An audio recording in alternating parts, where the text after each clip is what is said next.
기표마크의 표준화. 기표용구는 투표지에 도장을 찍을 때 사용하는 도구를 말합니다. 1948년 5.10 총선거부터 1980년대 초까지 선거에서는 표준화된 기표용구가 존재하지 않았습니다.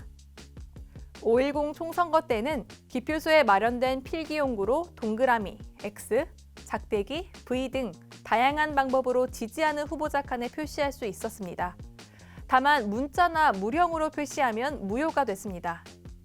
1952년 제2대 대통령 선거부터 기표 모형을 동그라미로 정하고 붓대나 가는 대나무를 잘라 기표 도구로 사용하였습니다.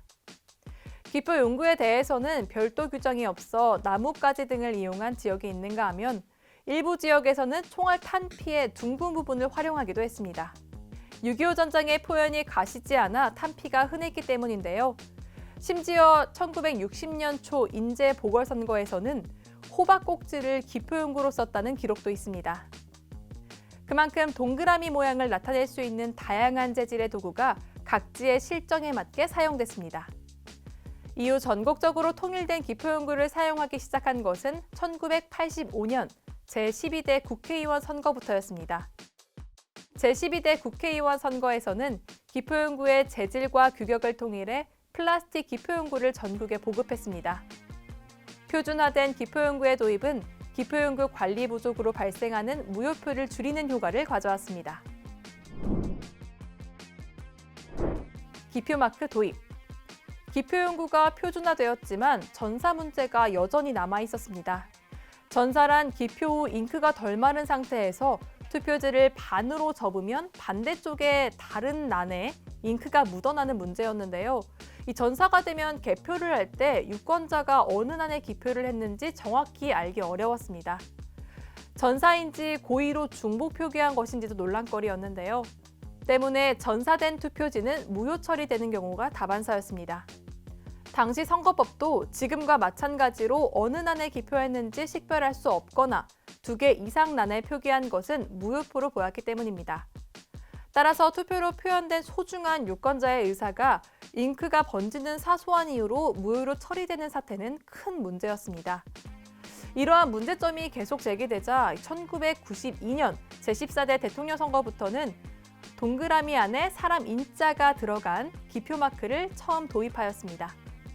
그런데 이 인자가 하필 한글 자음 시옷과 같아서 당시 유력 대선 후보였던 김영삼 후보의 3자를 연상시킨다는 주장이 제기됐습니다.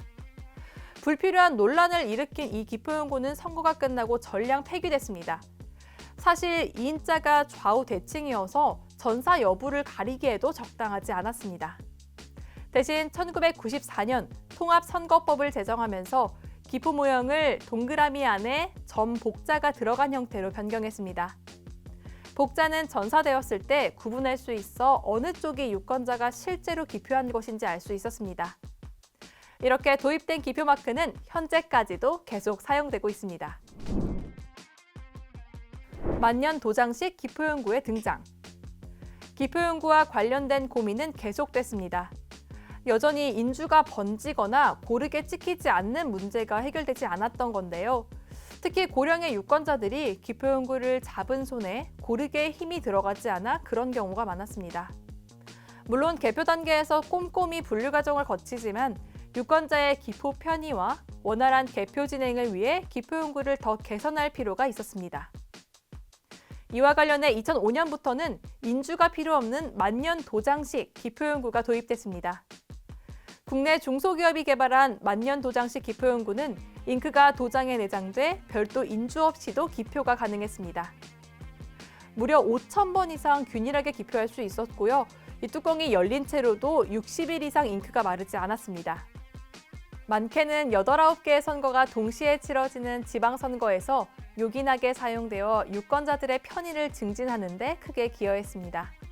더불어 기표용구가 인주가 고르게 묻지 않아 불완전한 모형으로 기표되던 문제를 상당 부분 해결할 수 있었는데요.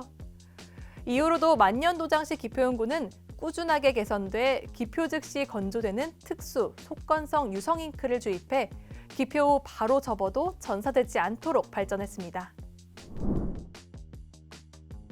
투표지에 담긴 민의를 지키기 위해 기표마크 도입을 비롯해 기표용구의 발전은 투표로 표현된 유권자의 의사를 최대한 보장하고 존중할 수 있도록 선거관리위원회가 제도적으로 노력해온 과정이었습니다. 유권자의 의사가 무효화되지 않도록 하기 위해 선거관리위원회의 끊임없는 노력이 결실을 맺은 것입니다. 한 장의 투표지에 담긴 단 한 명의 민의도 소중히 지키겠다는 의지의 반영이었습니다. 우리나라의 엄격한 선거관리.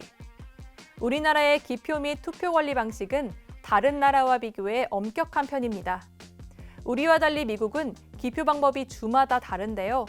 예를 들어 로드 아일랜드 주에서는 부러진 화살을 특수 잉크펜으로 잇는 방식으로 기표를 하고 플로리다 주에서는 펀칭으로 구멍을 뚫는 방식으로 기표를 합니다. 따라서 표준화된 기표 마크나 기표 용구에 대한 개념이 존재하지 않습니다. 오스트리아나 말레이시아 같은 나라에서도 특별한 기표 용구 없이 투표장에 비치된 볼펜을 사용해 기표하고 있습니다. 기표하는 부분에 X 표시를 하도록 하고 있지만 기표 실수로 인한 사표를 방지하기 위해 사람 이름이나 상징 기호 위에 명확하게 선택했다는 표시만 있으면 유효로 인정하는 경우도 많습니다. 즉, 기표 마크 등 기표와 관련한 규정을 보다 유연하게 적용하고 있는 것입니다. 다른 나라와 비교해 엄격한 우리나라의 기표 규정은 선거 도입 초기에 자행된 부정선거의 아픈 기억과 맥이 닿아 있습니다. 관건 개입으로 공정하고 엄정한 선거 관리가 이루어지지 못했던 상황에서 유권자들의 의사가 왜곡됐던 역사적 경험이 더욱 엄격한 기표와 투표 절차를 도입하게 만들었던 것입니다.